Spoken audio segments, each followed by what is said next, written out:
Okay. Welcome to DDRC, staff and guests. We ask for your patience during this virtual meeting. Local staff members are behind the scenes to ensure that the meeting runs smoothly and all applicants and citizens are able to communicate with the commission at the appropriate times. During the meeting, you will see live images or still images of DDRC members and staff. However, images of the applicant and public will not be visible. So the public will be able to participate via a number of methods, but please take note that when you are participating, please provide your name for documentation purposes. So you can either, the public, you can either watch, email, phone, or log into the web session in order to participate. So first, watching, you may stream the meetings through City TV, and that can be accessed at www.youtube.com/user/Columbia-SC-Government.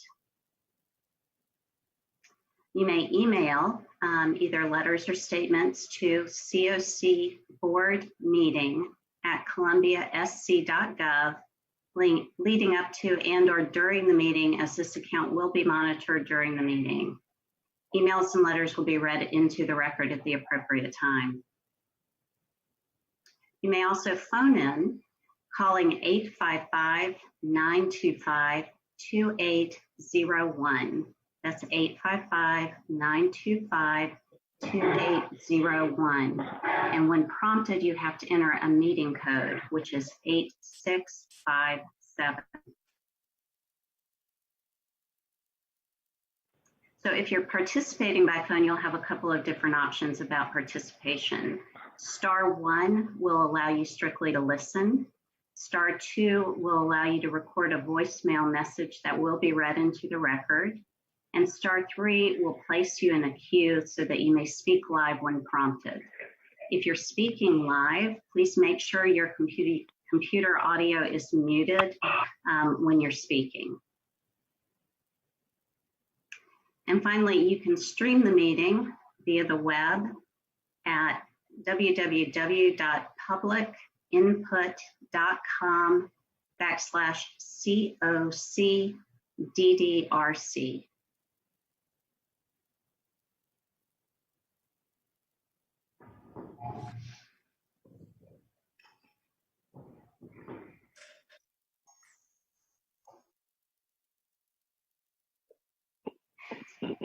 So we'll have a roll call of our members to see who is present.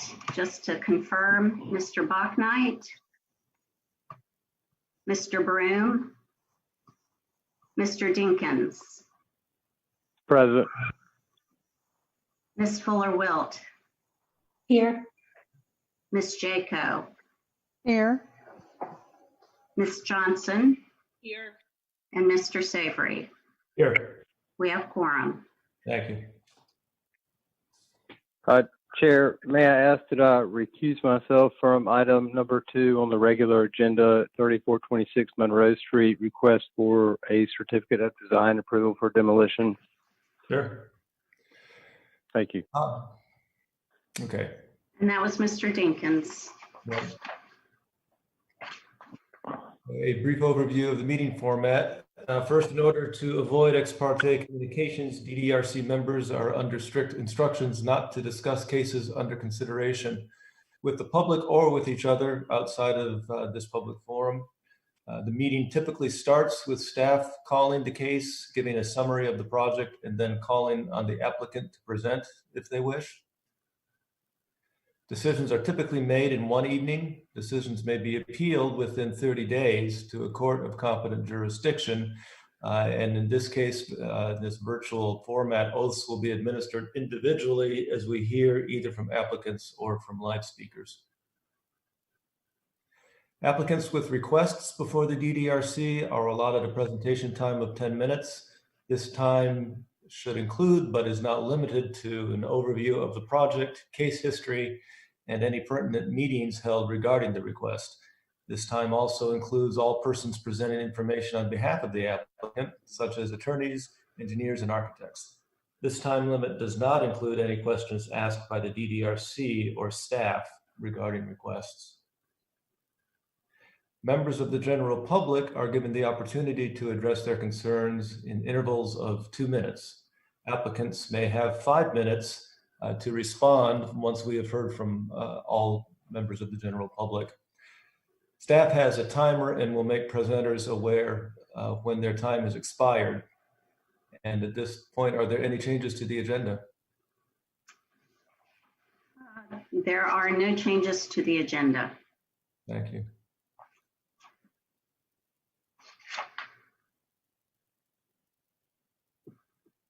Are there any changes to the slides?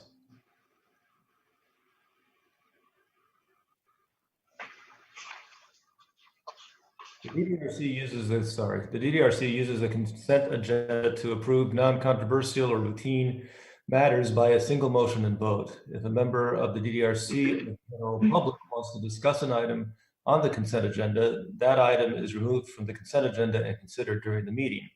The DDRC then approves the remaining consent agenda items. So, excuse me, the consent agenda today consists of 415 Hardin Street, which is a request for approval for exterior changes to an individual landmark. The Laundry Building, Bull Street Campus, which is a request for preliminary certification for the Bailey Bill and a certificate of design approval for exterior changes. This is a pending individual landmark. 1813 Main Street, which is a request for preliminary certification of the Bailey Bill and design approval for exterior changes. And this is again a pending individual landmark. 1501 Haywood Avenue, which is a request for design approval for an addition and preliminary certification for the Bailey Bill in Melrose Heights, Oaklawn Architectural Conservation District. 1320 Melrose Heights Street, a request for design approval for new construction in the Melrose Heights, Oaklawn Architectural Conservation District. And 926 through 934 Hardin Street, 907 through 923 Walnut Street, 2100 through 2104 Pendleton Street, a request for design approval for new construction and site improvements in the Five Points Urban Design District. Is there anyone from the DDRC like any item removed from the consent agenda? Hearing none. Is there anyone in the public that would like to have an item removed from the consent agenda? And as Amy previously said, please communicate by sending an email to the COC board meeting via sc.gov website, the email address. Please communicate via phone by pressing *2 to leave a voicemail or *3 to speak in person. And so now we will pause for a moment to allow communication from the public.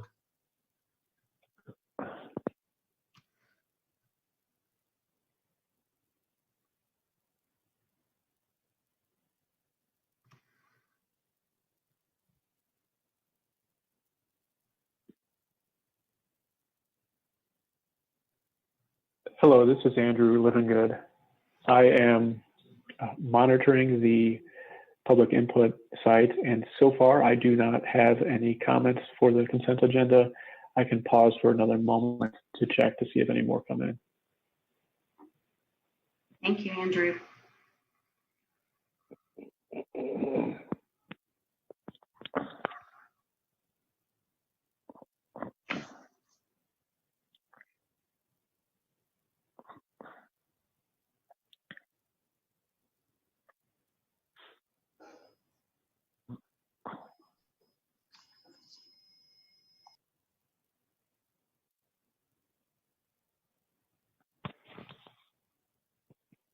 Do you think that's long enough yet?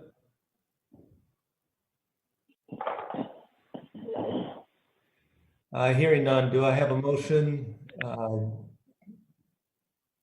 I'm sorry, do I have a motion to accept the consent agenda subject to all conditions contained in the case summaries as well as the March minutes? Anybody on the? I move that we adopt the consent agenda as presented, subject to all conditions contained in the summaries and the March meeting minutes. Thank you. Is there a second? I second that. Do we have a vote? Certainly. Mr. Dinkins, Yes. Ms. Fuller-Wilt, Yes. Ms. Jaco, Yes. Ms. Johnson, Yes. Mr. Savory. Yes. The motion passes. Thanks. DRC will now move forward with those items on the regular agenda. We will use the following outline for regular agenda items this afternoon.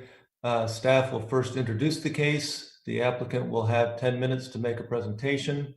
The DDRC may ask questions at that point. After that, the public will be allowed to participate via email, voicemail, live, or via the web. These comments should be kept to 2 minutes or less. After receiving all of those comments from the public, the applicant will be given 5 minutes to reply. And the DDRC may ask additional questions of the applicant at that point, and then the DDRC will take action and vote.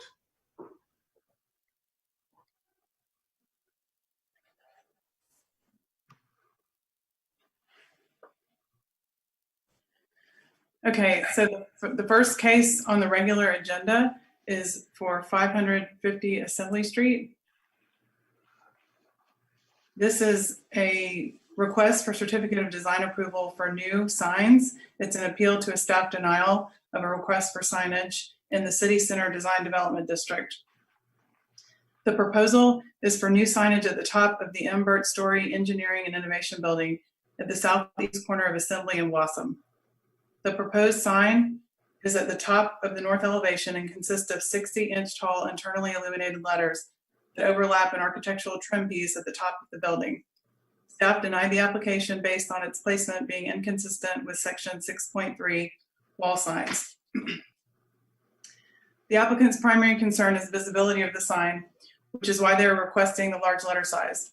Staff concern is that allowing for this letter size in this location will set a precedent for putting letters on top of architectural features.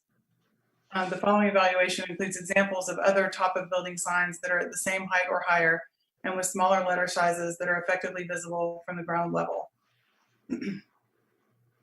So the section from the applicable guidelines from the City Center Design Guidelines are 6.2.2 materials, individually mounted internally illuminated channel letters and internally illuminated plastic-based cabinet signs are discouraged. But the internally illuminated letters are at the top of the 5-story building and considered an acceptable exception to the guidelines consistent with past approvals for top of building signage, which contributes to the visibility of the signs at this height. And then section 6.3 wall signs. Signs should be placed consistent with the proportions and scale of the elements within the structure's facade. A particular sign may fit well on a plain wall area, but might overpower the finer scale of a lower storefront. The sign which is appropriate near an entry may look tiny and out of place above the ground level. Signs should be located where architectural features or details suggest a location, size, or shape for the sign. The best location for a wall sign continues to be a band or blank area between the first and second floors of the building. The 60-inch letters are visually too large for the area between the top of the upper floor windows and the trim cap at the roof line. As well, the letters sit on top of a horizontal band that helps to define the top of the building, interrupting an architectural feature.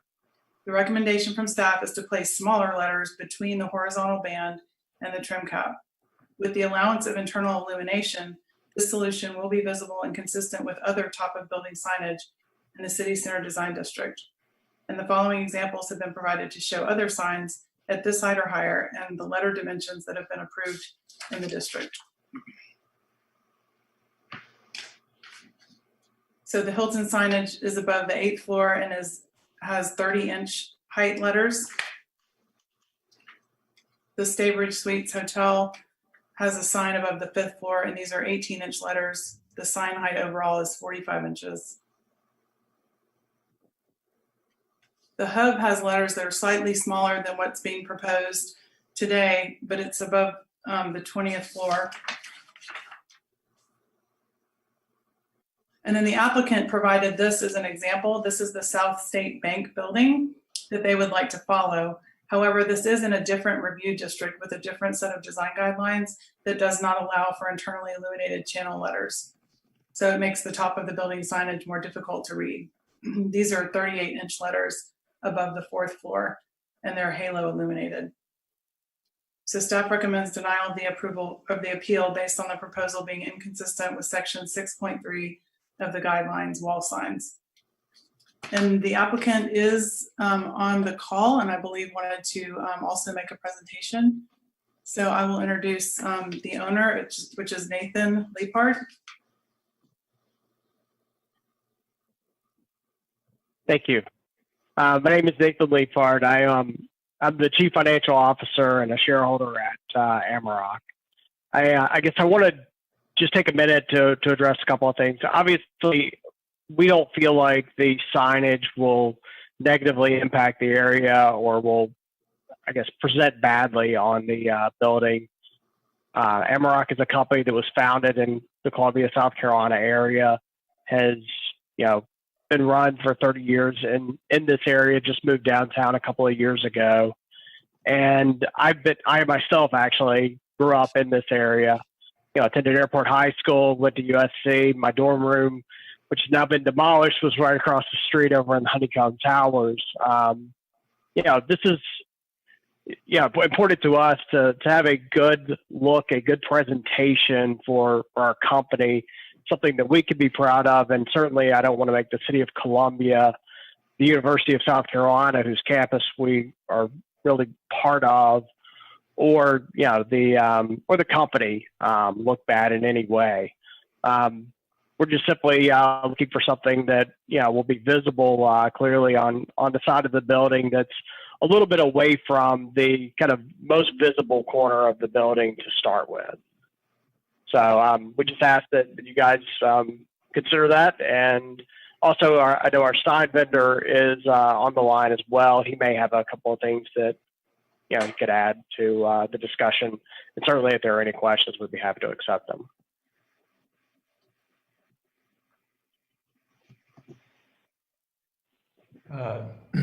Thank you.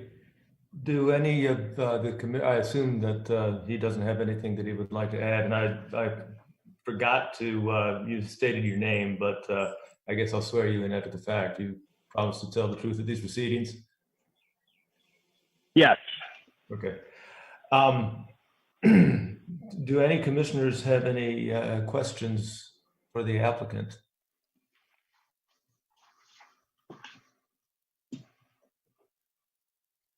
I think that means no. Is there anyone in the member of the public who wishes to speak on this application? Mr. Savory. Yes. I'm Joel Merrill with Flagship Sign Designs, and we are the contractor looking to produce this product. When we were looking at this building, what we were trying to accomplish is a lettering that was large enough to be viewed. The building has a limited amount of space to actually put a sign on it. IBM has placed a sign on the glass at the front of the building, which eliminated that as an option for us. The space between the bands up top is about 30 inches. So that's where we came with the sizes that we were looking at. Thank you. You're speaking also on behalf of the applicants, I assume, right? Yes, sir. On that group. Okay. Is there anybody else, any other member of the public who wanted to speak on this application? Hello, Mr. Savory. This is Andrew Livingood. I have one caller on the line. I'm not certain that they wish to speak on this item. If they do wish to speak on this item, they should press *3.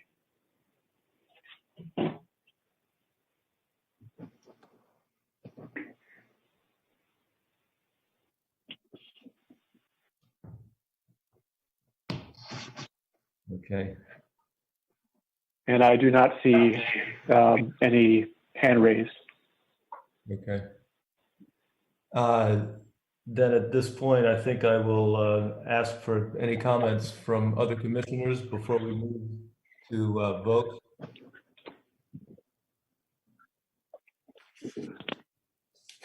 Have I waited long enough for any other input, staff think?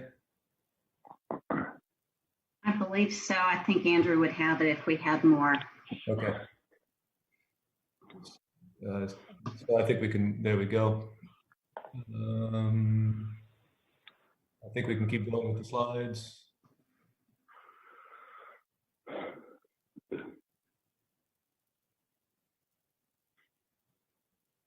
Okay, great. Any comments or questions from commissioners?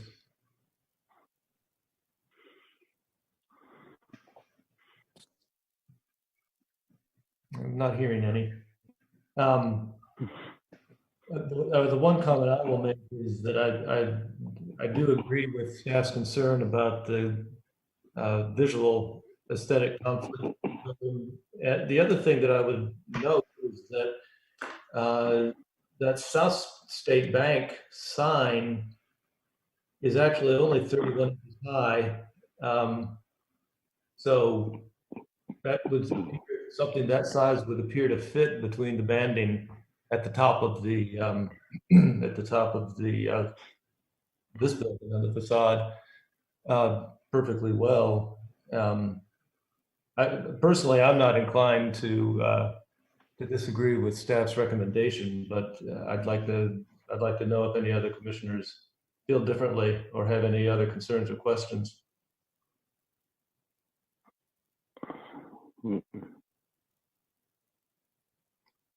It doesn't seem like it.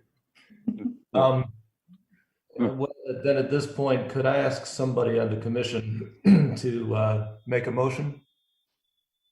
I'll make a motion to deny the appeal to staff's decision for a request for a certificate of design approval for signage at 550 Assembly Street based upon it not meeting the guidelines of section 6.3. Thank you. Is there a second? Second. Any further discussion? Could we have a vote, please? Certainly, Mr. Broom. Is he here? He's with us. Okay. Mr. Broom? All right, moving on. Mr. Dinkins? Yes. Ms. Fuller-Wilt? Yes. Ms. Jaco? Yes. Ms. Johnson? Yes. Mr. Savory? Yes. The motion passes. Thank you. Next case, please. So our next case is a request for a demolition at 3426 Monroe Street. This is a structure in the Shandon Community Character area. The house in question is a minimal traditional house built in the 1920s. It's a brick side gabled home with a small single bay porch with full brick columns. The house, while simple, maintains a similar use of materials, massing, scale, finish, patterns, and setbacks of other homes on the block and street. It has an approximate 2,000 square foot footprint and is sited on a somewhat large, gently sloping lot. The applicants are recent owners of the property, which has stood vacant for an unknown length of time prior to their ownership. They have consulted with various contractors and professionals to gather estimates for needed work, and their preference is to demolish. If permitted, their plan is to build a single-family residence in the extant building's place. Not denied. Chairman, I will recuse myself from this matter right now, and I guess Amy just let me know when I can sign back in. There was no. Will do. Thank you, Mr. Dinkins. Architectural Review Board. Excuse me, there's somebody is not muted and is talking about the previous case. If you could please mute. Thank you. So the following are the criteria for demolition in community character areas. The historic or architectural significance of a building, structure, or object, And as noted in the evaluation, this is a modest home but does contribute to the neighborhood, sharing similar materials, setbacks, architectural features, fenestration patterns, and so on. A determination of whether the subject property is capable of earning a reasonable economic return on its value without the demolition, with consideration being given to economic impact to the property owner of the subject property. So the property is valued at $230,000 in its current condition. Properties nearby, which have houses of similar square footage and which appear to be in good shape, range in value from $219,000 to $282,000. This particular house has a variety of issues which need to be addressed to bring it to a safe and habitable condition.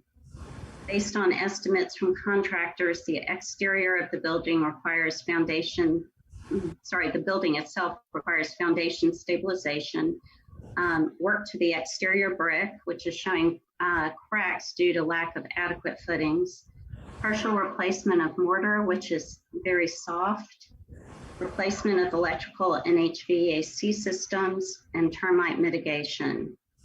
These were summarized in a chart submitted by the applicants, and the total somewhere around $160,000.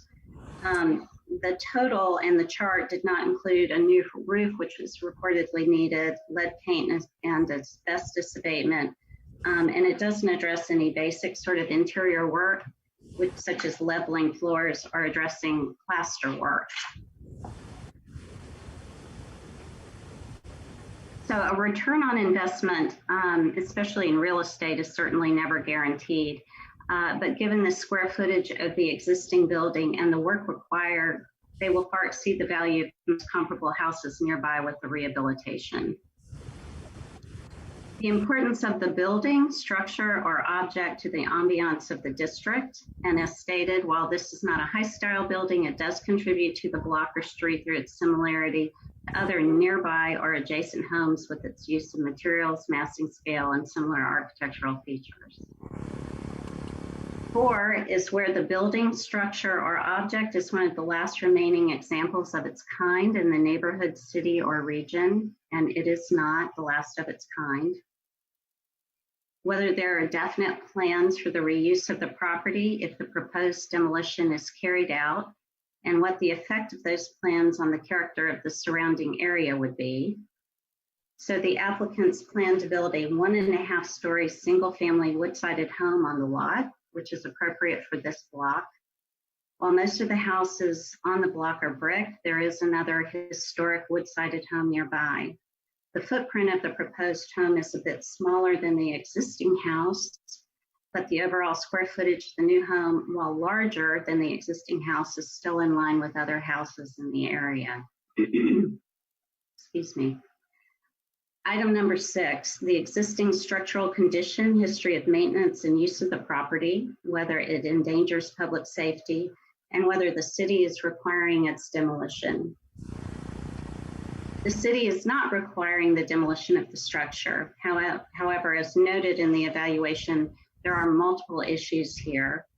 While all old houses tend to have a certain degree of work needed, such as foundation work, insect mitigation, plaster work, usually lead paint or asbestos mitigation, this house has all these issues, some to a great degree, plus more.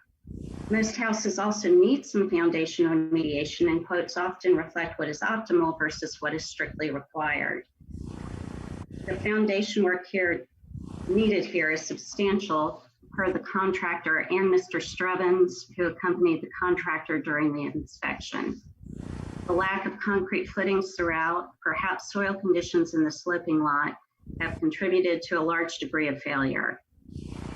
Additionally, the separation of the brick veneer on every wall of the house, as well as the amount of cracking on the interior plaster and the areas of highly sloping floors, rather than the gentler settling that we commonly see in older houses, point to systemic failures rather than smaller areas needing remediation. Again, one expects to find some of this in any older home, but the degree of damage here is notable. And unfortunately, some of the original construction methods may be to blame, and there have not been sufficient repairs over the years. While the foundation certainly could be stabilized, there's concern over additional cracking to the brick veneer and its possible failure given the amount of work which needs to be accomplished on the foundation. And of course, I mentioned that a brick mason found that some of the mortar is soft enough to merit replacement, which is an added complication. Number 7 is whether the building or structure is able to be relocated and if a site for relocation is available. And given the structural condition of the building, relocation does not seem to be an option here. And whether the building or structure is under orders from the city to be demolished.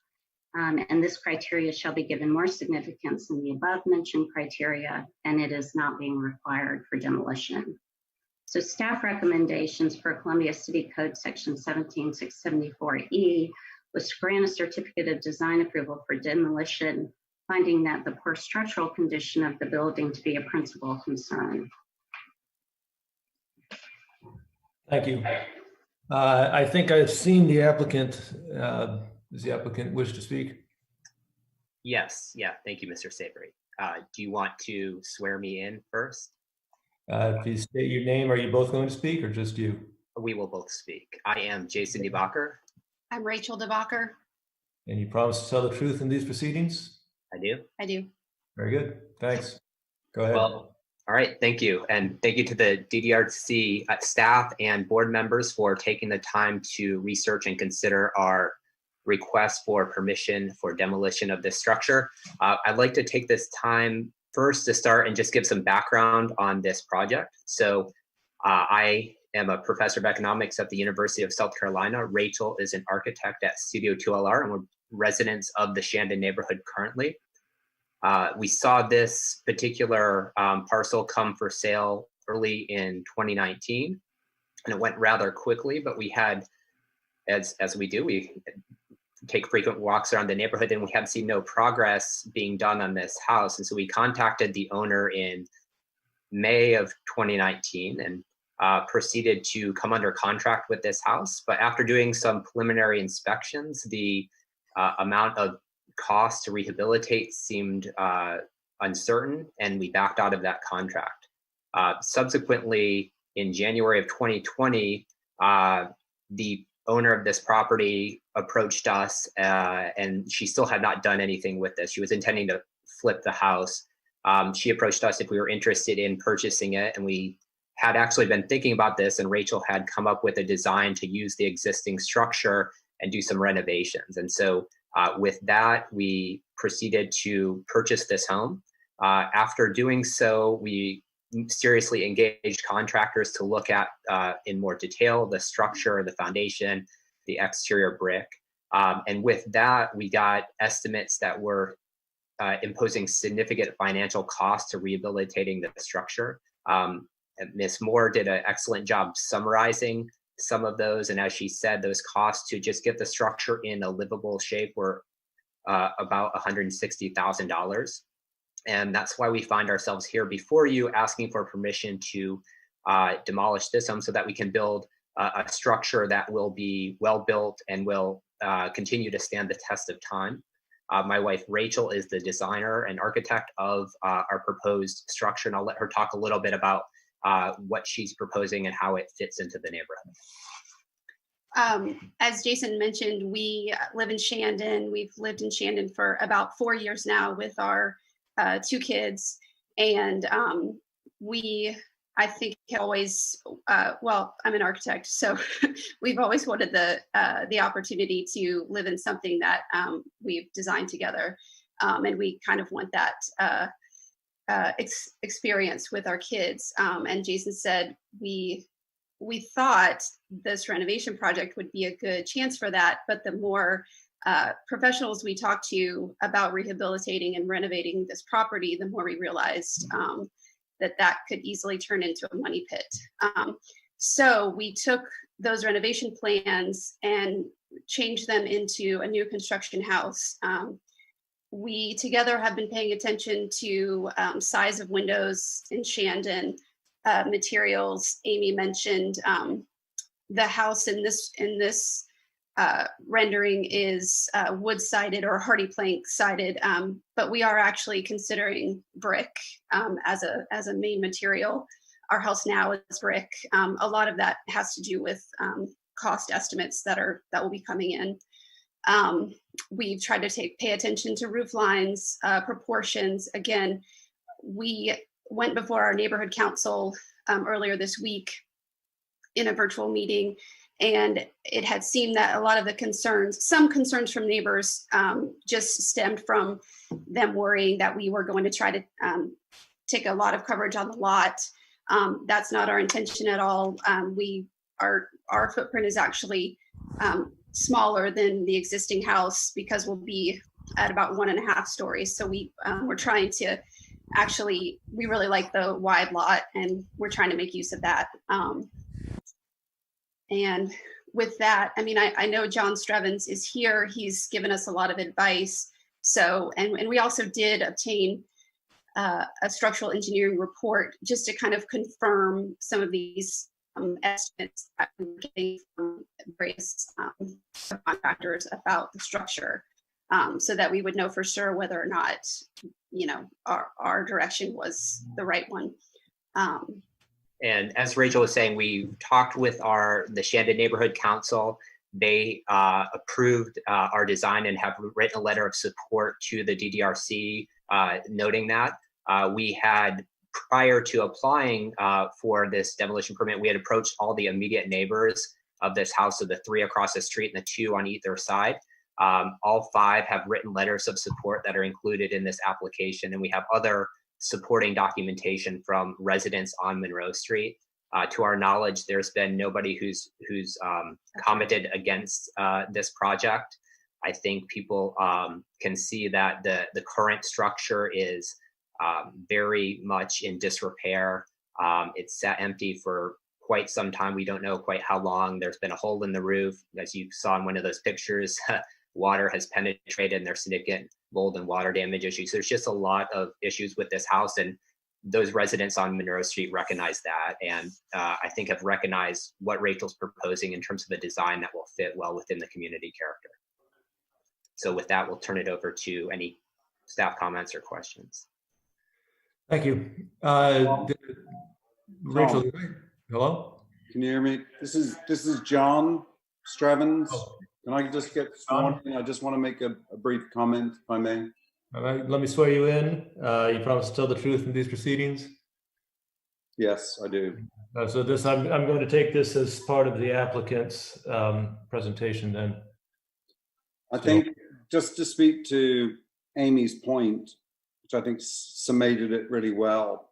So a lot of times, my experience, I see isolated incidences of, let's say, structural issues or brick or the items that I outlined in my letter to the DDRC. I think she actually expressed it very well, where she said this is systemic versus isolated. This house has a lot of issues, and it's been kind of corroborated between an initial report that was done with Ramjack, where I was present, and honestly, I'm slightly suspicious of these companies, but having been there, and in fact, Jason was with me for the 2 hours that we were out there looking at the house with the technician, and then that was corroborated by, I don't know that this has been mentioned, they asked a structural engineer to write a report on this home, and I think that just merely corroborated the findings that Ramjack found. So I would characterize this house as having systemic issues structurally. Yeah. Okay, thank you. Okay. Let me go back before we ask for any comments from members of the public, back to the applicants. I think, Rachel, you mentioned something quickly that you were looking at potentially doing the new house in brick, masonry facade. Yes, sir. Veneer. Just out of curiosity, and let me clarify with staff. We are only discussing today whether or not to grant a demolition permit. We're not really, is this house, the new house design, then does that come back to DDRC? No, it does not. Your job is to just basically on a fundamental level, just sort of assess if what is proposed will fit into the neighborhood. Okay, so that, all right. How close are you to making a decision that you might go with brick veneer? I'm finishing up the pricing set and handing it off to contractors, and I'll kind of get the different material choices as well as how that contributes to the wall framing. I'm trying to look at a few factors. We definitely like brick, and I know that's not really a determination here today. It did seem like our neighbors asked us those questions, so I wanted to address that since Amy brought up that the street is maybe majority brick, but there are original wood-sided houses also on the street. And as Amy mentioned, one immediately across the street is an original wood-sided house. Yes. It would, either way, I think we're going to fit into the neighborhood. Okay, well, I think we'll maybe get into the discussion a little bit further in the process. I'm not entirely sure that the discussion of the facade material is not pertinent to the discussion of the demolition, but I'll explain what I mean in a few minutes. What we should do at this point is ask if there are any members of the public, unless there's any other follow-up questions for the from commissioners for the applicants before we move to that. Okay. Hello, this is Andrew Livingood. There is an email that has come in, and I can read that. And in the meanwhile, if there's anyone on the line that does wish to raise their hands, they should press *3.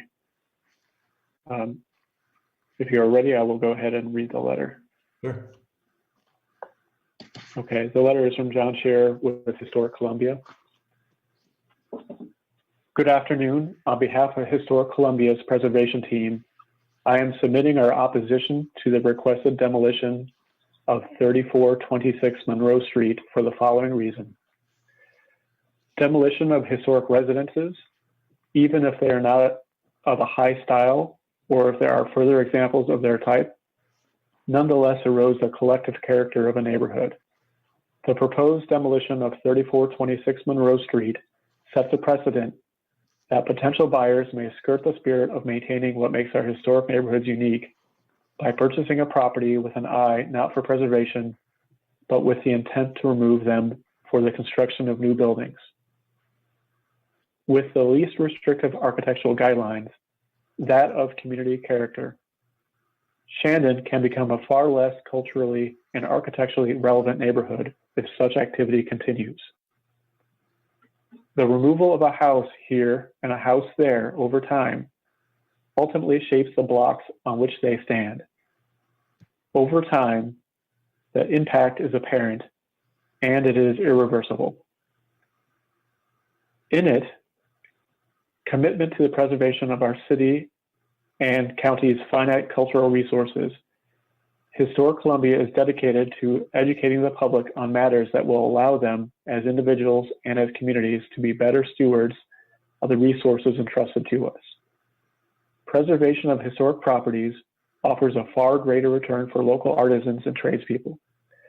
This is a model that is advisable financially and culturally. Thank you, John Scher, Director of Cultural Resources, Historic Columbia. Thank you. Do we have, since we've come to this point, I was going to ask if any commissioners had any questions for the applicant, but I think that I don't think that we had any. Speak up if I'm wrong. But otherwise, we've come to the point of public input. Do we have any other public input? There are no additional emails, and I do not see anyone with their hand raised to speak. Do we want to wait a second, or do we want to give the applicant the opportunity? I take that back. Pardon? I take that back. I to just get a caller raise their hand to speak. All right. I can patch them through. Okay.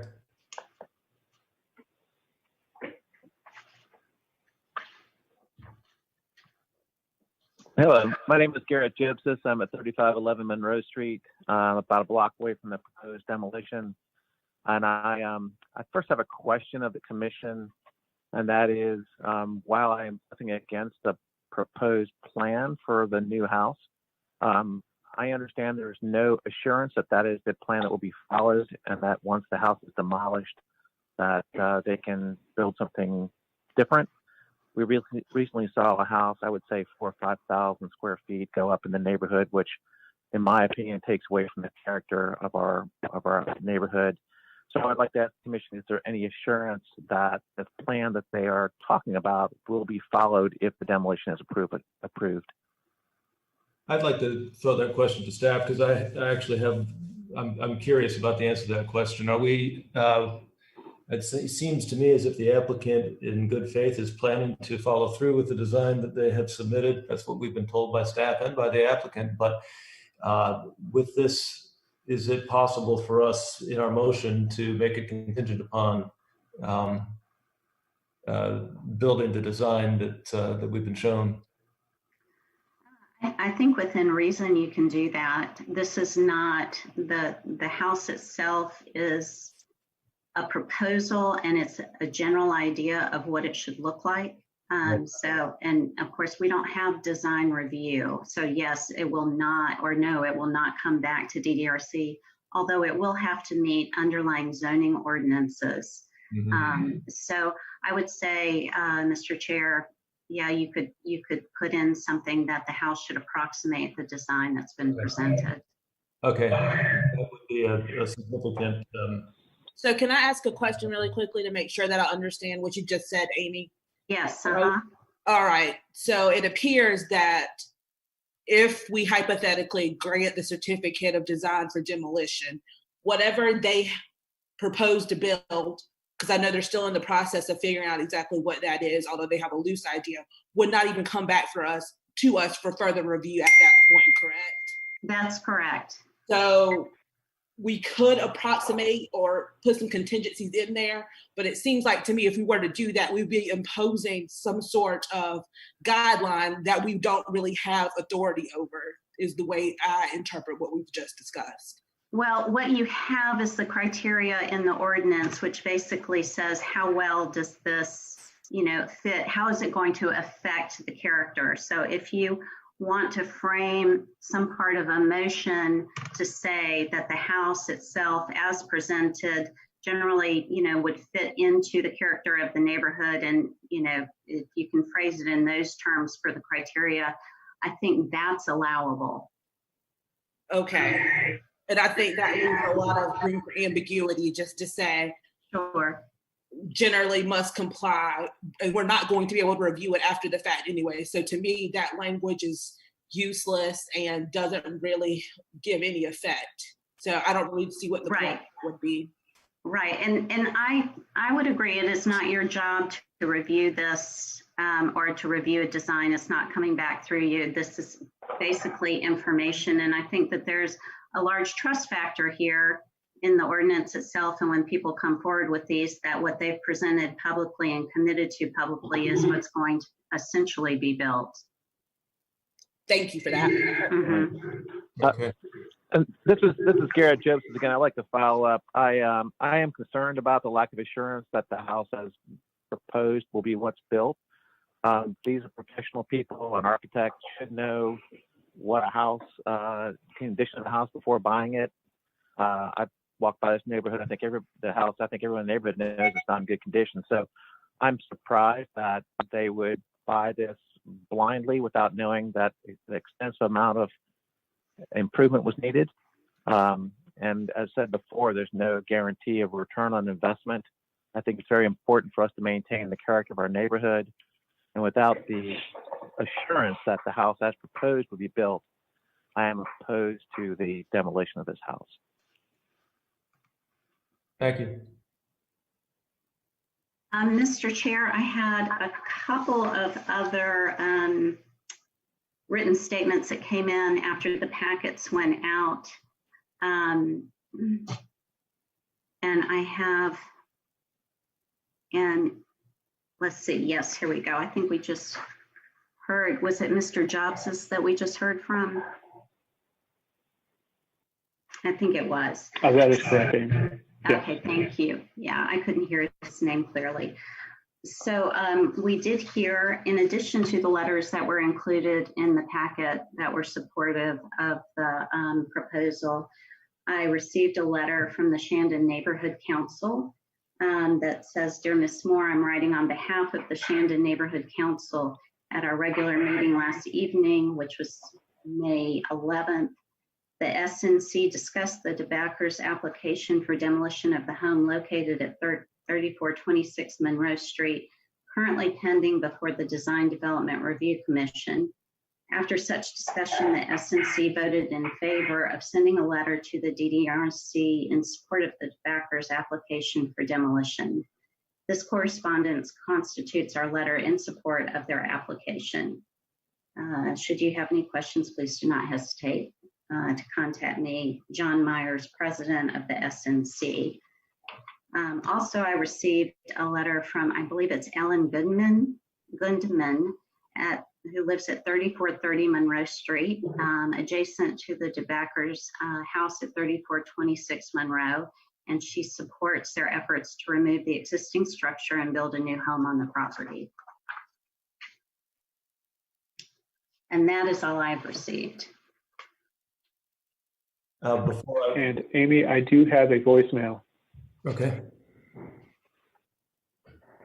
I will go ahead and play the voicemail. Thank you. Hi, my name is Jane Downey. I live behind the house at 3426 Monroe Street. I sent in a comment, but I don't know that you guys have received it. My comment is a question of how long will the demolition take and how long will the new construction take? Simply because with me living directly behind this house, I'm going to be adversely affected for the duration of the demolition and the construction. I also wanted to state that I like the idea of the home only being 1.5 stories, and I also like the idea of it being brick. Thank you. Bye. Can I speak to that? Tom? Let's wait to see. First of all, I want to throw that back to the applicant, but which they can let you speak to it. Are you speaking on, I guess, John, my question is, are you speaking on behalf of the applicant group, or are you a separate entity? I'm speaking on behalf of the applicant in response to that lady's voice. Okay, in that case, I need to wait to see if we have, need to wait to see if we have any other comments from members of the public. And I would add that I think that I would not characterize her comment as being pro or against demolition. They were questions that we can't answer. Yeah. But anyway, let's proceed with any. My question is to staff if we have any other comments from the public. I do not have any more comments. I do not either. Okay. So the way that we go now is the applicant can speak. They can invite Mr. Strevens to speak with them, and in total, you have 5 minutes to reply. All right, well, thank you. I think we'll take a few minutes and then turn it over to John. Rachel? Yeah, I'll try to answer the question from the neighbor behind. I would say just we have gotten an estimate for demolition. I think that would probably take about half the day, 4 hours or at most for a demolition. I've watched buildings of similar size be taken down in less time, so that would be my estimate. And as far as construction, I don't know, 8 months a year is being optimistic. Well, not optimistic. 8 months is optimistic, but even if the house were to be renovated, it would take at least that long, if not longer. So, I'm not sure what her preference is. So maybe John, if you want to follow up on what Rachel said.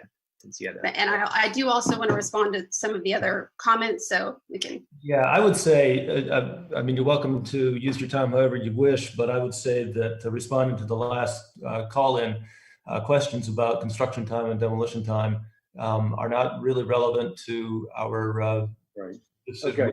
Okay, and then I would use your time to respond to other concerns that you have. Okay, regarding the other concerns, so that I think there were two others who voiced opposition. Again, like we said, we've had overwhelming support from the Shandon Neighborhood Council and from the immediate neighbors. Those are the ones that are very much considering the impact of this on the neighborhood. Those are people who see this every day.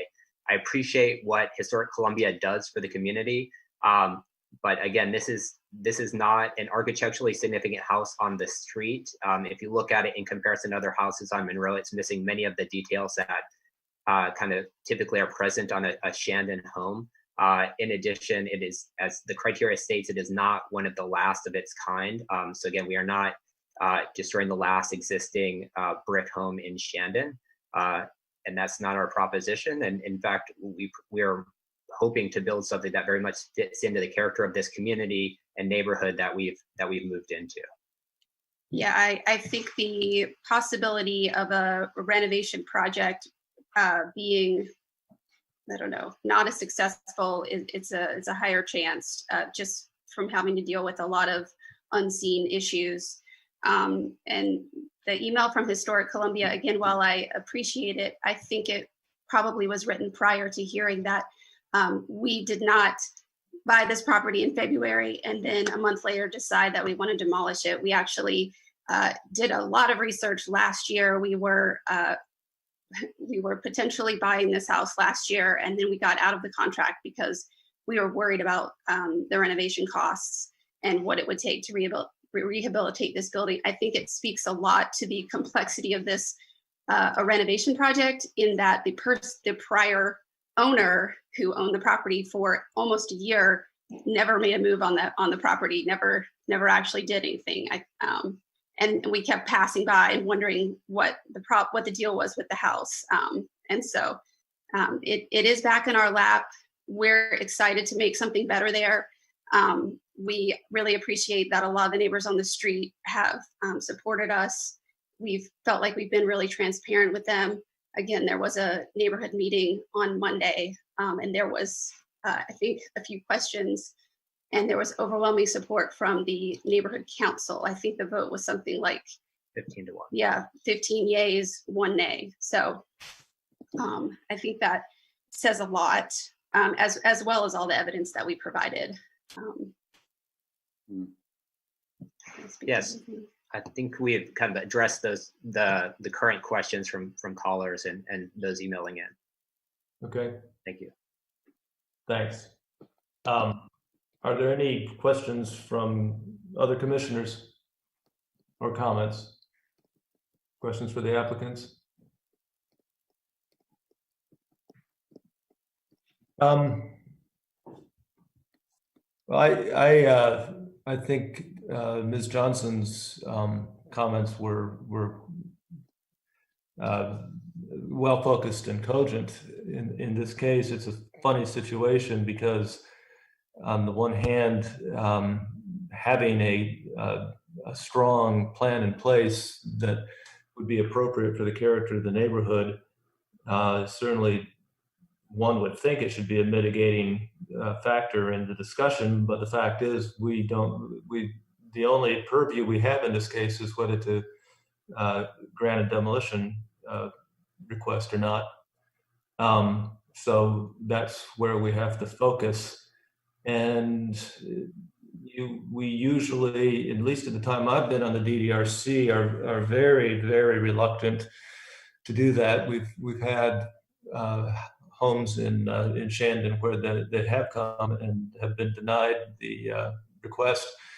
As you may know, I'm also an architect, and I've done a lot of work on historic buildings that are in bad shape. So I know you know, anything can be restored. It gets to a point, I think, in my mind, of how far down that road you have to go.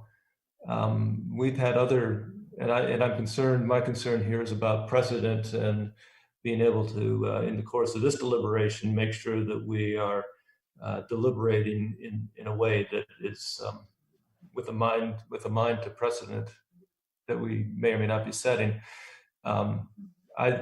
Staff has recommended, which is unusual, to grant the request for demolition. You know, I've looked at the documents and you know, with my own professional eye, and in my mind, I think what I'm seeing is this is a situation where the damage is not localized. It seems systemic. All of the systems, in terms of the structural systems, in terms of the masonry veneer. I mean, I've seen spidering, cracking on masonry buildings, but what you've shown in these photographs is quite severe, and the gaps are huge. And the internal problems due to water damage, due to warping of the structure, due to all of the pest damage that's occurred in the house. The original construction itself, I suppose, is a mitigating factor in all of that too. I think I would be, given the what appears to be overwhelming systemic issues with the structure, more inclined to vote for in favor of a demolition request. But I'd like to hear from other commissioners, because this does set a precedent. Unfortunately, because of the level of protection in this overlay, we can't make this, as Ms. Johnson correctly points out, contingent upon following through with the design that you have. I think that is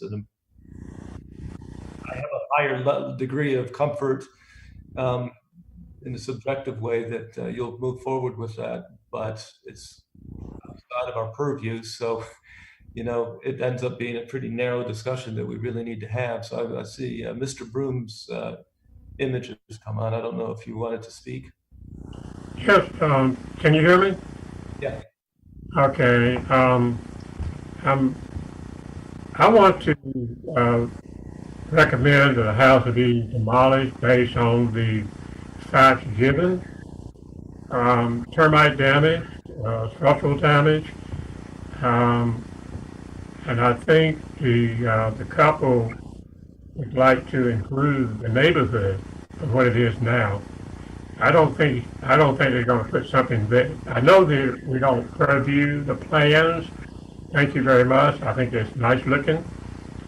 But again, based on the facts, I strongly recommend to accept the demolition. Any other commissioners? I would like to add that I don't think, in my opinion, that documents from the neighborhood, members of the neighborhood necessarily carry a tremendous amount of weight.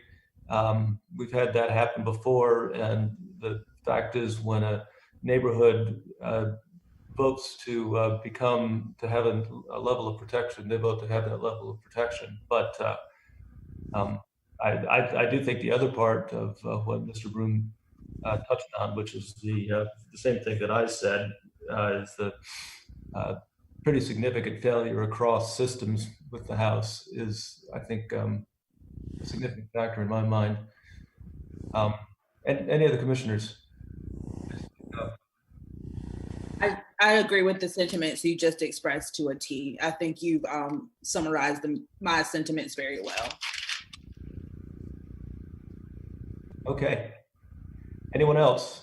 I have just one quick question. Of the criteria that we are to consider, Amy, could you just read the one? I'm afraid I don't have the technology in front of me to read it myself, but the part that we're about the return on the investment, something to that effect,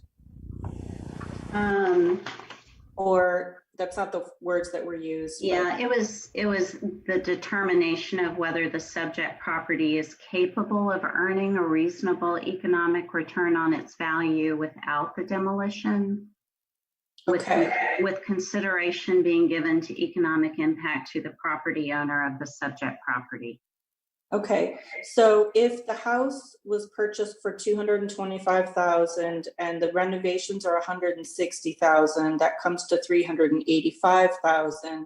And how much will it cost to build the new home? Let me let the debackers. I mean, if that's an appropriate question, does anyone want to chime in on the DDRC or staff regarding, is that the way that we are supposed to be thinking in terms of that portion of the consideration? I think that's a reasonable line of question and logic. Can we respond? Please. And I guess this, I believe I saw this in the staff's opinion. They kind of mentioned that the costs of rehabilitating versus not, and we help to inform that with those estimates we provided. But essentially, our estimate of the cost to build a new, demolish and build a new structure is about $500,000.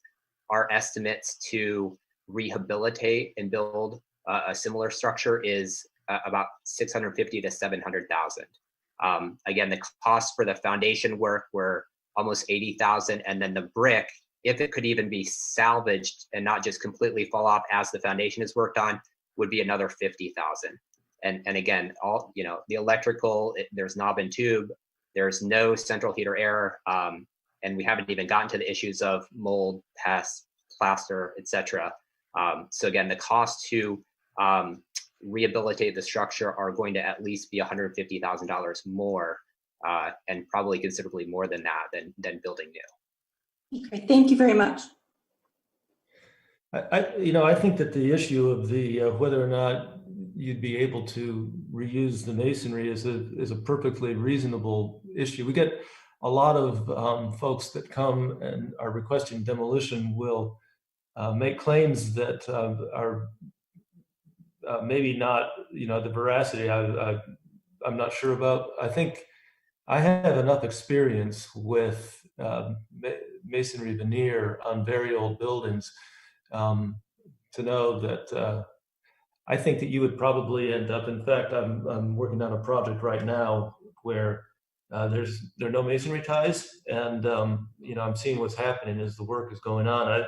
I think there's a very distinct possibility, likelihood that you would, most of this brick would fall off the house. I mean, you can always put it back, but it's, to me, it's a sort of death by a thousand cuts kind of scenario in this case.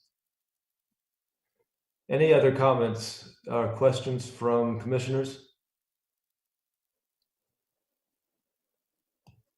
Hearing none, could I please get a motion? I move that we grant the request for a certificate of design approval for demolition of the property located at 3426 Monroe Street in accordance with Columbia City Code Section 17-674 subsection E. And this takes into consideration the poor structure of the condition, which we kind of deem to be systemic in nature, the economic impact on the property owners without demolition, and the weighing of the other factors outlined in 17-674 subsection E. Thank you. Is there a second? Second. Any further discussion before we vote? Could we have a vote, please? Certainly, Mr. Broom. Yes. Mr. Dinkin, oh, sorry, he's recused. Ms. Fuller-Wilt. Yes. Ms. Jaco. Yes. Ms. Johnson. Yes. Mr. Savory. Yes. The motion passes. Thank you. Do we have any further business? I do not have further business. In that case, could I have a motion to adjourn? So moved. Motion to adjourn. Second? Second. All those in favor? Aye. Aye. Aye. Meeting adjourned. Thank you. Thank you, everybody. Thank you. Thank you.